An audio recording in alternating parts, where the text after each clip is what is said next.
Hello everyone, hope you all are doing great. I welcome you to my YouTube channel I Academy where I talk about English grammar, pronunciation and accent. आज हम grammar series for spoken English के day 3 में है और आज हम have और has का यूज़ जानेंगे कि इसको इंग्लिश ग्रामर में कैसे यूज़ करें और स्पोकन इंग्लिश में कैसे यूज़ करें। ये एक बहुत ही इंपॉर्टेंट टॉपिक है स्पोकन पॉइंट ऑफ व्यू से। अगर आप इंग्लिश बोलना चाहते हैं तो हैव और हैज़ का यूज़ आना ज़रूरी है। सबसे पहले हम इसको जानेंगे कि इसको क्यों इस्तेमाल करते हैं, क्यों प्रयोग करते हैं। यहाँ मैंने लिख रखा है कि हैव और हैज़ का प्रयोग पोजीशन या ऑनरशिप दिखाने के लिए होता है। पोजीशन या ऑनरशिप क्या होता है? जैसे कोई चीज़ आपकी है, जैसे मेरा एक, इस सेंटेंस में आप देखिए कि मेरा एक कार है, तो इस कार के बारे में बताया जा रहा है कि ये मेरी कार है, लिहाजा एक पोजीशन या ऑनरशिप को दिखाया जा रहा है कि सब्जेक्ट का कार है। तो जहाँ पे भी पोजीशन या ऑनरशिप को दिखाया जाए वहाँ पर हम हैव या हैज़ का प्रयोग करते हैं। और एक सेंटेंस देखिए,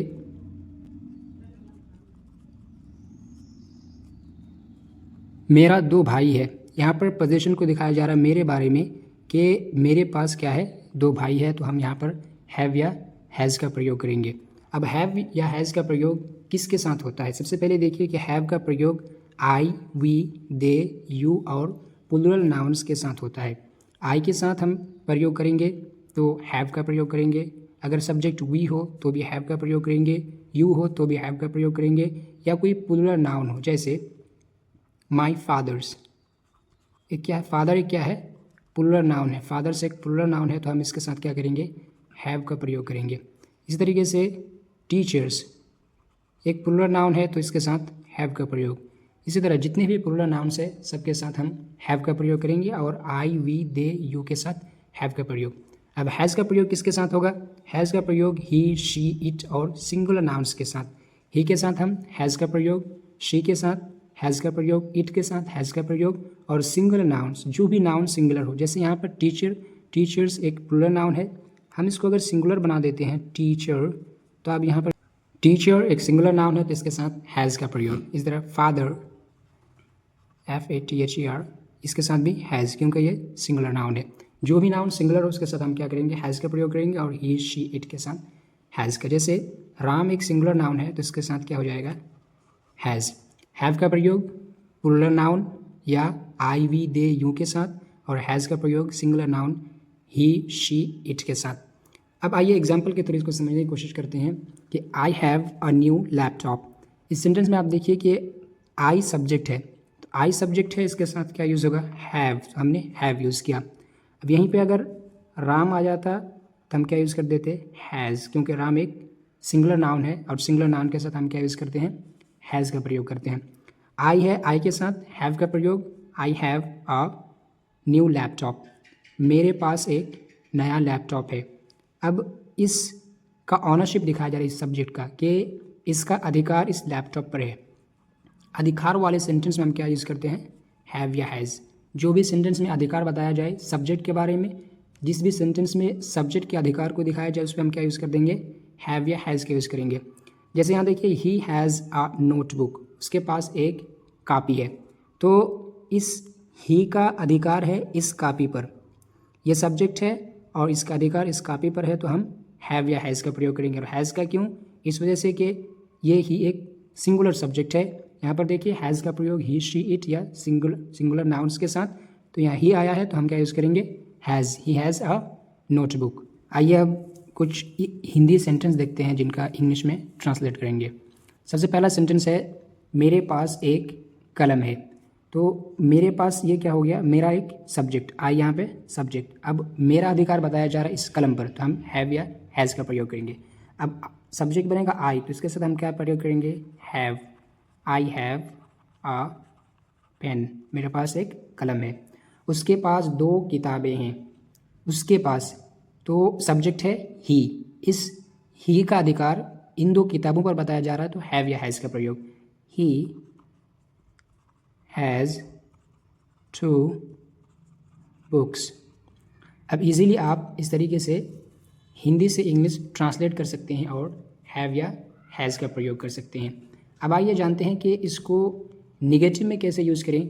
अगर हमें कहना है कि उसके पास कलम नहीं है, उसके पास किताबें नहीं हैं, उसके भाई नहीं हैं, तो इस तरीके के सेंटेंस को हम कैसे ट्रांसलेट कर सकते हैं। सबसे पहले आपको सब्जेक्ट रखना है, उसके बाद डू या डज, उसके बाद नॉट, उसके बाद हैव, फिर other part of the sentence. अब क्वेश्चन पैदा होता है कि यहाँ डू या डज के बाद नॉट क्यों रखना। इस वजह से कि हैव एक मेन वर्ब भी है और हेल्पिंग वर्ब भी है, तो यहाँ पर हैव एक मेन वर्ब की तरह यूज हो रहा है। क्यों? इसका आप ट्रांसलेट कैसे भी कर सकते हैं, ही हैज़ 2 बुक्स, वह 2 किताबें रखता है। सिंपल प्रेजेंट का भी सेंटेंस है। सिंपल प्रेजेंट में क्या होता है, सब्जेक्ट रखते हैं, उसके बाद V1 या V5 रखते हैं, उसके बाद ऑब्जेक्ट रखते हैं। तो यहाँ देखिए ही सब्जेक्ट हो गया, ये हैज़ V5 हो गया और ये ऑब्जेक्ट हो गया। इस वजह से इसको सिंपल प्रेजेंट माना जाता है। और जब भी निगेटिव करना होता है तो उसमें हम डू या डज रखते हैं। अब डू का प्रयोग किसके साथ होगा? सिंपल है कि हम डू का प्रयोग करते हैं डू, आई, वी, यू, दे और प्लूरल नाउन्स के साथ क्या करेंगे, डू का प्रयोग करेंगे। जैसे मैंने बताया कि जिस तरह हैव का प्रयोग करेंगे आई, वी, यू, दे और प्लूरल नाउन्स के साथ, उस तरीके से डू का प्रयोग कर देंगे। यानी जिसके साथ हैव उसी के साथ डू, और जिसके साथ हैज़ उसके साथ डज। डज का प्रयोग ही, शी, इट और सिंगल नाउन्स के साथ डज का प्रयोग करेंगे। आइए कुछ सेंटेंसेस देखते हैं जिनसे और ये क्लियर हो जाएगा। सबसे पहला सेंटेंस है उसके पास 2 किताबें नहीं है। मैंने बनाया था उसके पास 2 किताबें हैं, तो ही हैज़ 2 बुक्स। अब उसके पास 2 किताबें नहीं है, तो इस ही का ऑनरशिप इन 2 किताबों के बारे में बताया जा रहा है कि उनका ऑनरशिप इस पर नहीं है। तो क्या यूज़ करेंगे, ही। अब हैज़ आया है तो डू डज में से कौन सा, डज, इसलिए कि हैज़ के बदले क्या, डज। He does not. अब हैव यूज़ होगा, क्यों? इस वजह से कि एक बार आपका हेल्पिंग वर्ब आ गया। अब एक बार हेल्पिंग वर्ब आ जाता है तो दोबारा हेल्पिंग वर्ब नहीं आ सकता। ये डज क्या है, हेल्पिंग वर्ब है, ही डज नॉट। अब ये हैव अपने मेन फॉर्म में आ जाएगा। इस वजह से कि पहला हेल्पिंग वर्ब आ गया, अब 2 बार एक सेंटेंस में हेल्पिंग वर्ब यूज़ नहीं हो सकता। तो he does not have 2 books. So simple. अगला देखिए, मेरे पास कलम नहीं है। अब मेरे पास कलम है तो क्या बनाया था, आई हैव अ पेन। अब नहीं है तो आई डू डज में से कौन सा, डू, इसलिए कि हैव इस्तेमाल हो रहा है। I do not have a pen. अगला है मेरा भाई नहीं है, यानी मेरे पास भाई नहीं है। ये मेरा का ऑनरशिप भाई पे बताया जा रहा है कि उसका ऑनरशिप उस पर नहीं है। तो क्या करेंगे, आई do not have brother.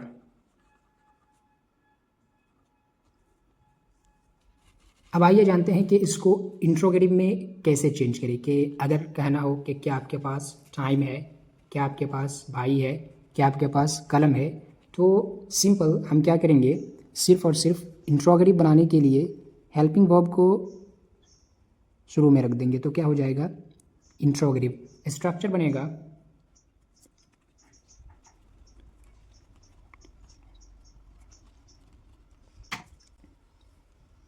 Do does plus subject plus have plus object. सबसे पहले हम डू डज रखेंगे, डू या डज इसमें से किसी को डू रखेंगे अगर आपका सब्जेक्ट प्लुरल है, और डज रखेंगे अगर आपका सब्जेक्ट सिंगुलर है तो। और उसके बाद सब्जेक्ट रखेंगे, हैव रखेंगे, उसके बाद other part of the sentence. एक सेंटेंस देखिए कि क्या आपके पास टाइम है। क्या आपके पास टाइम है। अगर इस सेंटेंस को ट्रांसलेट करना है तो आप इजीली ट्रांसलेट कर सकते हैं कि सबसे पहले हम डू या डज में से किसी को रखेंगे, उसके बाद सब्जेक्ट रखेंगे, उसके बाद हैव रखेंगे, उसके बाद other part of the sentence. तो आइए ट्रांसलेट करते हैं कि सबसे पहले डू डज में से हम किसको इस्तेमाल करेंगे, क्या आपके पास। ये आप सब्जेक्ट हुआ, means you. You is always treated as a plural subject. So क्या कहेंगे, डू यू हैव टाइम। क्या आपके पास टाइम है। क्या आपके पास कलम है, डू यू हैव पेन। क्या आपके पास किताब है, डू यू हैव बुक। क्या आपके पास कापियाँ हैं, डू यू हैव नोटबुक्स। इस तरीके से आप इजीली ट्रांसलेट कर सकते हैं और डू या डज का प्रयोग करके सेंटेंसेस बना सकते हैं। Thank you for watching this video till the end. Take care, bye bye.